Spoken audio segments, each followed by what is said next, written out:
서비스를 처음에 이제 개발하기 전에 아무래도 이제 A급 연예인을 활용해서 서비스를 개발하다 보니까 미니멈 개런티라는 이 초기 투자비가 듭니다. 때문에 그냥 만들 수가 없었고 나름대로 이제 STP 전략부터 해서 외부 환경 분석, 내부 환경 분석을 통해 가지고 서비스에 대한 컨셉부터 방향성을 좀 잡고 진행을 했고요. 우선 이제 주 타겟은 국내가 아니라 이제 일본으로 뒀기 때문에 일본 휴대폰 사용자 중에서 이때 이 서비스 기획할 때만 해도 일본의 스마트폰 보급률이 상당히 낮았었습니다. 현재 우리나라 스마트폰 보급률만큼 전 세계적으로 보급이 많이 되는 나라가 없고요. 아직도 일본은 상당히 보급률이 좀 낮은 상황이고요. 또한 일본은 iOS 점유율이 상당히 높은 상황이에요. 저희가 작년만 하더라도 거의 대다수가 iOS였고요. 현재는 일본 같은 경우는 한 반반 정도라고 합니다. 점유율이 안드로이드와 iOS 점유율이.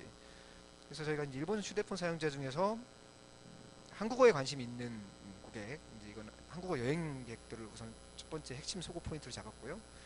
그 중에 한류 스타에 대한 특히 이제 카라에 대한 팬층을 핵심 소구 포인트를 잡았습니다. 왜 이렇게 잡았냐면 이게 이제 비즈니스적인 측면에서 접근을 하는데 수십만 개의 애플리케이션 중에서 고객들이 이 앱을 적극적으로 다운받으려면 마켓에서 상위에 노출이 돼야지만이 다운을 받게 되어 있습니다.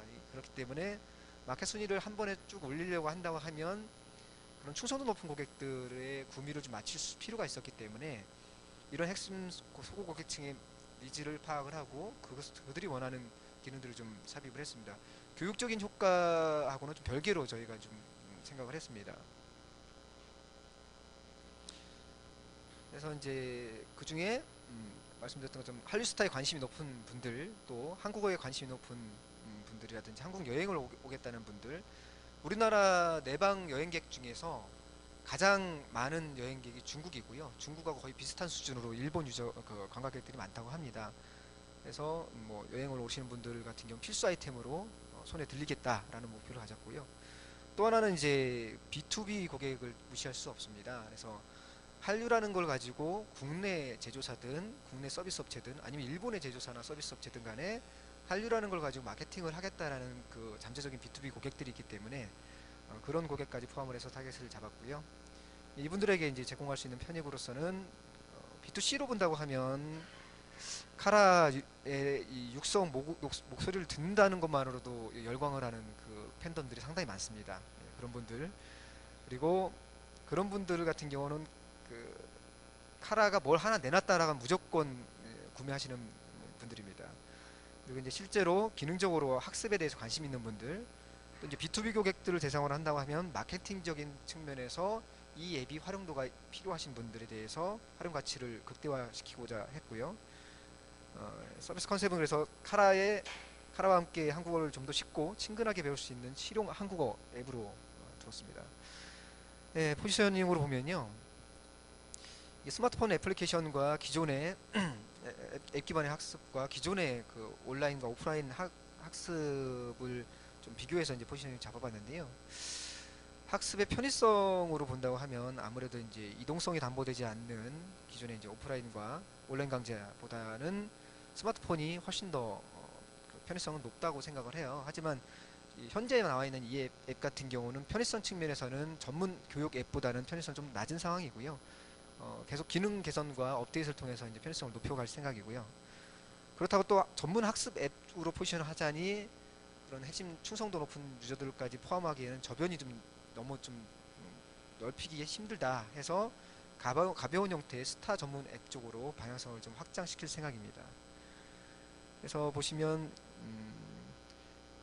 핵심 지향점으로 보면은 단순 학습이 아니라 일본의 한국어를 관심 있어 하는 그 유저와 한국인 중에서 일본어를 관심 있어 하는 유저들을 어떻게 이 앱을 중심으로 해서 교류할 수 있게끔 할 거냐라는 측면에서 SNS에 대한 가능성을 좀 기능적으로 넣어봤고요. 에듀테인먼트 측면에서 보면은 딱딱한 형태의 학습이 아니라 중간중간 카라가 귀엽게 선생님의 입장으로 가르쳐 준다거나 아니면 공부를 좀 게을리하는 학생들한테 중간중간 공부를 열심히 하라고 하는 측면에서 푸시로 독려를 한다거나 뭐 그런 측면에서 에듀테인먼트 요소를 좀 집어넣었고요. 또 공부하다가 좀 머리 좀 식히라고 예쁜 카라 사진도 볼 수 있고 예, 뮤직비디오도 볼 수 있고 음악도 감상하라라는 측면에서 예, 요소를 좀 집어넣습니다. 그리고 학습의 편의성 측면에서 보면은 어, 가격이 매우 쌉니다. 이게 그 윤사마 화보만 하더라도 몇만 원이 아니라 거의 10만 원대가 넘어가는데요. 얘는 지금 600엔으로 책정을 했습니다. 정상 가격을.